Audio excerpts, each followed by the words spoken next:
इतिहास गवाह है कि पत्नी का खौफ सबको रहता है। भोलेनाथ ने भी अपने जन्मदिन की छुट्टी नहीं करवाई, अपनी एनिवर्सरी की छुट्टी करवाई है। शिवरात्रि पर छुट्टी होती है ना। नमस्कार, सुस्वागतम, वेलकम, अभिनंदन। मैं हूं आपके साथ आपकी अपनी होस्ट दोस्त डॉक्टर वायरा की। आपका स्वागत अभिनंदन करती हूं आपके, मेरे और माता रानी के इस खूबसूरत से यूट्यूब चैनल पर जिसका नाम है बिलीव इन कर्मा। ओए होए, सुबह की राम राम। और आप मुझे इस वक्त देख रहे हैं फेसबुक पेज पर।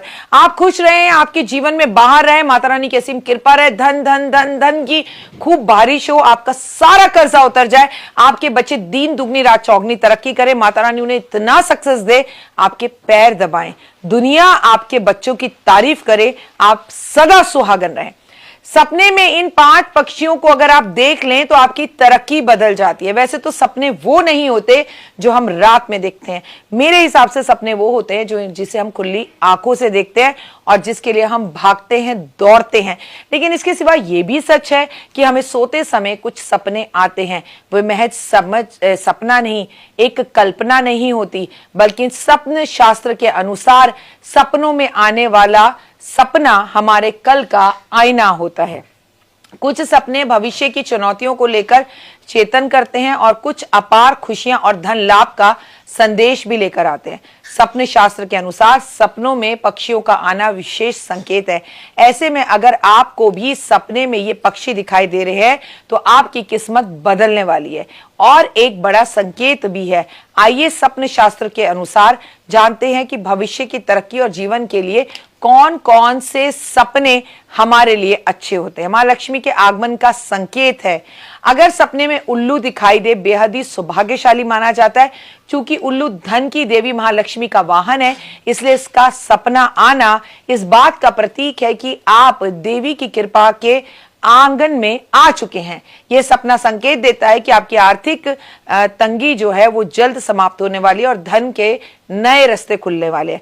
सपने में नीलकंठ पक्षी का आना तो ओए होए, नीलकंठ पक्षी अगर भगवान शिव का स्वरूप माना जाता है, सपने में नीलकंठ दर्शन दे तो किसी चमत्कार से कम नहीं होता। इसका अर्थ है कि आपके ऊपर भोलेनाथ का आशीर्वाद और लंबे समय से अटके हुए कार्य आपके गति पकड़ने वाले हैं और मन चाहे इच्छा पूर्ण होने वाली है। सपने में मोर का दिखाई देना, मोर दिखाई देना तो सिर्फ आंखों को सुकून नहीं देता, बल्कि सपने शास्त्र के अनुसार ऊंचा स्थान प्राप्त करता है। मोर भगवान श्री कृष्ण को अत्यधिक प्रिय पक्षी है। ऐसे में सपने में मोर का दिखना समझ लीजिए कि जीवन में दुख दर्द खत्म, दुख के दिन बीते रे भैया, अब सुख आयो रे। श्री कृष्ण की कृपा आपके बिगड़े हुए काम बनाएगी, करियर में बड़ी सफलता दिलाएगी। घर में खुशियों का संकेत, तोते को सपने में देखना या तोते का आपके घर पर आकर बैठ जाना, आपके घर में नीलकंठ का बालकनी या घर पे आ जाना, आपके घर में उल्लू का आ जाना, ये खुशहाली बुद्धिमानी का प्रतीक है। सपने में तोते को देखना इस बात का इशारा है कि आपके परिवार में, जीवन में मिठास बढ़ने वाली है। कोई शुभ समाचार आने वाला है, मान सम्मान बढ़ने वाला है। मांगलिक कार्य और धन के योग का संकेत, सफेद हंस को अगर आप अपने सपने में देखते हैं, हंसों के जोड़े को देखते हैं, तो आपका परिवार बढ़ने वाला है, किसी का विवाह होने वाला है, कोई बच्चा आपके घर में जन्म लेने वाला है। अपने आप में ये एक बहुत ही खूबसूरत संकेत है। तो भैया शगुन शास्त्र से ये सपने मैंने आपको बताए किन पक्षियों को देखना चाहिए। और अब मेरी माँ की बात, सफेद शेर को सपने में देखना, शेर को बैठे हुए देखना, शेर का आना आपकी तरफ देखना, शेर का लहराकर चलना आपकी तरफ, याद रखिए कि पूरी दुनिया में, सत्ता में आपका जो है ओए होए होने वाला है। मनुष्य का सबसे बड़ा साथी उसका स्वास्थ्य है। जिस दिन स्वास्थ्य ने साथ छोड़ दिया, हर रिश्ता भी आपका साथ ऑटोमेटिकली छोड़ देगा। लेकिन आप और हम पैसे के पीछे भागते हैं। आइए स्वस्थ होइए, अच्छी बातें कीजिए, अच्छे लोगों के साथ उठिए बैठिए, जो अपना ध्यान रखते हैं, जिम जाते हैं, जो योगा करते हैं, जो मेडिटेशन करते हैं, मैनिफेस्ट करते हैं, जो भगवान का शुक्राना शुक्राना शुक्राना करते हैं, उनके साथ बैठिए। नमस्कार, सुस्वागतम, वेलकम, अभिनंदन। मैं हूं आपके साथ आपकी अपनी होस्ट दोस्त डॉक्टर वायरा की। आपका स्वागत अभिनंदन करती हूं आपके, मेरे और माता रानी के इस खूबसूरत से यूट्यूब चैनल पर। जिसका नाम है बिलीव इन कर्मा। ओए होए, सुबह की राम राम। आप सभी का स्वागत है जो मुझे इस वक्त फेसबुक पर देख रहे हैं। कैसे हैं आप? दिन दुगनी रात चौगनी तरक्की करें। माता रानी की असीम कृपा आपके संसार और परिवार पर बनी रहे। आपको कभी किसी चीज की कोई कमी ना हो। माता रानी आपको हमेशा खुश और स्वस्थ रखे। एक बात जिंदगी में याद रखिए, लाइफ में आपको जो भी चाहिए ना, वो सब कुछ आपको मिल सकता है, लेकिन आपकी सोच पॉजिटिव होनी चाहिए और दूसरे से जलना बंद करिए। निंदा मत करिए, चोरी मत करिए, गुस्सा मत करिए, आलस मत करिए। ये 4 नियम जिंदगी में बना लीजिए, आप आगे बढ़ जाएंगे। लेकिन कलावा बांधने के कुछ नियम होते हैं। अक्सर आपने कलाई में लोगों को कलावा बांधे देखा होगा। क्या क्यों पहना जाता है कलावा? इसे कब उतारना होता है? क्या कलावा बांध बांध के इतना कलावा बांध लें कि वो हाथों में से रंग का, पूरे कलावे का रंग ही उतर जाता है? लेकिन एक एक साल तक आप उस कलावे को बांध के घूमते रहते हैं। हम उस देश में रहते हैं जब कान पर जनेऊ करके ब्राह्मण बाथरूम जाते हैं और आप उन कलावों को, शुद्ध हिंदू कलावों को बांध कर बाथरूमों में घूमते रहते हैं और कई महीनों तक उसे बदलते नहीं है और अपनी मैरिड लाइफ के अंदर भी आप इसी तरह से रहते हैं। तो हिंदू धर्म में किसी भी पूजा पाठ के शुभ कार्य के दौरान कलावा बांधा जाता है, जिसे कुछ नियमों के साथ बांधा जाता है। कलावा एक शुभ बंधन है। कलावा, जिसे मौली भी कहा जाता है, हिंदू धर्म में कलाई पर कलावा बांधना शुभ माना जाता है। ये नकारात्मक ऊर्जा से आपकी रक्षा करता है, ईश्वरीय है, आशीर्वाद है उनका।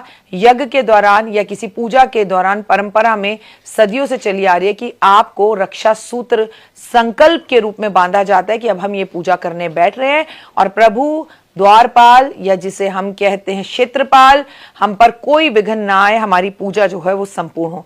कलावा कितनी बार लपेटा जाता है? 3 बार, 5 बार या 7 बार लपेटा शुभ माना जाता है। इनकी संख्याओं में धार्मिक कई जो है वो है त्रिदेव, ब्रह्मा, विष्णु 3 बार, त्रिलोक, स्वर्ग, पृथ्वी, पताल 5 बार, पंच तत्व, जिसे हम कहते हैं कि पंच तत्व में आकाश, वायु, अग्नि, जल, पृथ्वी 7 बार, सप्त ऋषि।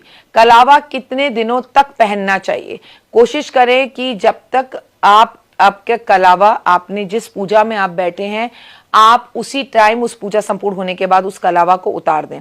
अगर फिर भी आपको कलावा बांधने का शौक है तो आप कलावा को हर रोज बदलें तो बेहतर है और कलावा उतार कर उसे किसी साफ शुद्ध पेड़ या गमले में रखिए। एक बात हमेशा याद रखिए कि पुरुषों को दाएं हाथ में और महिलाओं को बाएं हाथ में कलावा बांधना चाहिए। कलावा बांधने से बहुत सारे लाभ होते हैं। एक तो आप सनातन को जिंदा रखते हैं और आपको देखकर पता चलता है कि आप हिंदू हैं, आप भारतीय हैं। नकारात्मक ऊर्जा से आपकी रक्षा होती है, सौभाग्य समृद्धि आपकी बढ़ती है, शक्ति और विश्वास आपके अंदर आता है, दीर्घ आयु प्राप्ति होती है। कलावा बांधने का कारण बहुत ही महत्वपूर्ण है। रक्षा, सुरक्षा का प्रतीक, रक्षा सूत्र भी इसे कहा जाता है। मुख्यतः ये नकारात्मक ऊर्जा को आपसे दूर रखकर सकारात्मक ऊर्जा को और देवी देवताओं की कृपा आप पर बनाता है। 5 तत्वों का प्रतीक है कलावा। कलावा को 5 बार लपेटना यानी कि पंच तत्व, पृथ्वी, जल, अग्नि, वायु, आकाश का प्रतीक, ये संकेत देता है कि सब आपकी रक्षा कर रहे हैं। धन का प्रतीक, कलावा बांधने से घर में धन, सुख, सौभाग्य, वैभव, यश आता है। लेकिन फिर कह रही हूं, इसे बांध कर रखना नहीं चाहिए। जिस पूजा में बैठे हैं पूजा में करिए और उसके बाद इसे उतार कर रख दीजिए, क्योंकि आप उसके बाद वेज, नॉन वेज सब तरह की चीजें खाते हैं। फिलहाल दीजिए इजाजत, अपना और अपनों का रखिए खास ख्याल। मेरे चैनल को लाइक, सब्सक्राइब, शेयर जरूर करें। अगर अभी तक आपने इसे फॉलो नहीं किया वो जरूर करें और हुए कमेंट्स में सिर्फ और सिर्फ जय माता दी।